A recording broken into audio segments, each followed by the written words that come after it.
Bonjour, je voudrais vous partager encore quelques mots concernant ce que nous disons, ce que nous partageons à l'autre.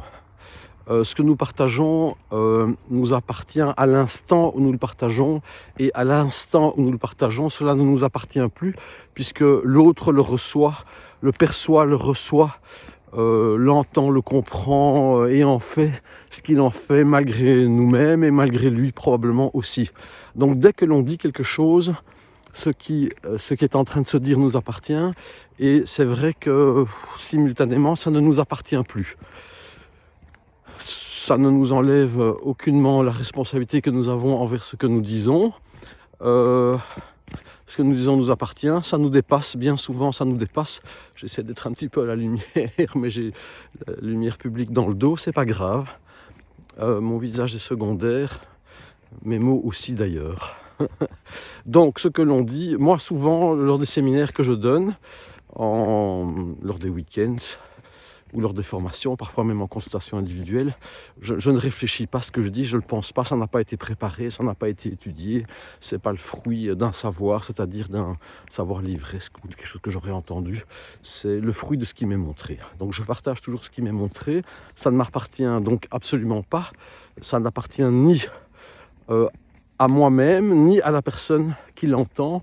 C'est un partage, je partage ce que je vois. Ici, je marche sur des pavés, je vois que je marche sur des pavés. Est-ce que ça appartient à mon regard, à votre regard? C'est factuel, je marche sur des pavés, vous pouvez appeler ça des ch'toubidous. Hein, mais bon, ce sont des pavés ou des ch'toubidous, peu importe. Je marche sur des ch'toubidous, des pavés. Voilà. Donc c'est factuel, c'est un compte rendu de ce que je vois dans les constellations familiales, et en partageant ce que je partage, ben parfois je me dis tiens, tout en le partageant, je me dis je dis quelque chose d'intéressant, peut-être que je suis le seul à me le dire, c'est possible. Parfois je vois les participants, les étudiants en formation qui notent, je me dis merde, je dois dire quelque chose d'important, peut-être quelque chose d'utile, d'intéressant, ou alors je suis vraiment complètement à côté de mes pompes, et ils le notent, ils vont le relever, ce qui est rarement le cas, hélas. Bien, mais donc moi de mon côté en constellation familiale, je ne travaille pas avec ce que je sais, avec ce que j'imagine, surtout pas avec mes émotions et pas avec mon expérience personnelle. Je travaille avec ce qui m'est montré. Donc c'est une approche, on va dire, expérimentale, scientifique, puisque ça part de la pratique, de ce qui est là, de ce qui est particulier. Et puis après, je peux dire ce que j'ai vu de particulier, et je peux également partager ce que j'ai vu en 20-25 ans d'expérience. Donc c'est le général, hein, c'est-à-dire c'est un partage à la grosse louche, au gros pinceau. Ça a une certaine valeur qui est relative, parce que tout de même, il n'y a rien à faire.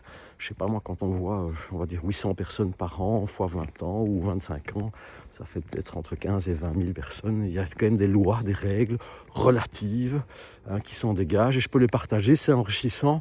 C'est le général, mais rien ne vaut le particulier. Pour moi, je dis toujours que le particulier a la préséance sur le général. Ce qui m'appartient à moi en particulier, maintenant dans ma vie, dans cette situation particulière, c'est ça que je dois venir voir, mettre en mots, embrasser, comprendre, pour pouvoir le transformer, ou pour permettre peut-être une transformation, si transformation est possible.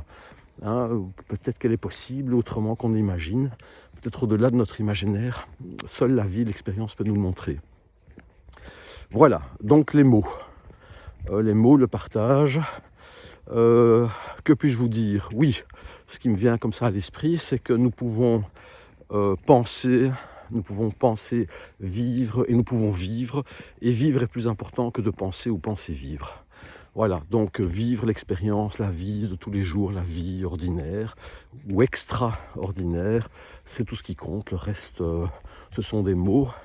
Hein, les mots sont une mise en forme, des tentatives de faire passer, de partager quelque chose à soi-même ou à l'autre. Voilà. Voilà les mots. Je pense à un sketch de Raymond DeVos, un compatriote belge extraordinaire, un humoriste qui joue avec les mots. Et je vous invite à aller voir ça sur YouTube. Parler pour ne rien dire, c'est absolument magnifique. Je vous remercie, je vous souhaite une excellente journée.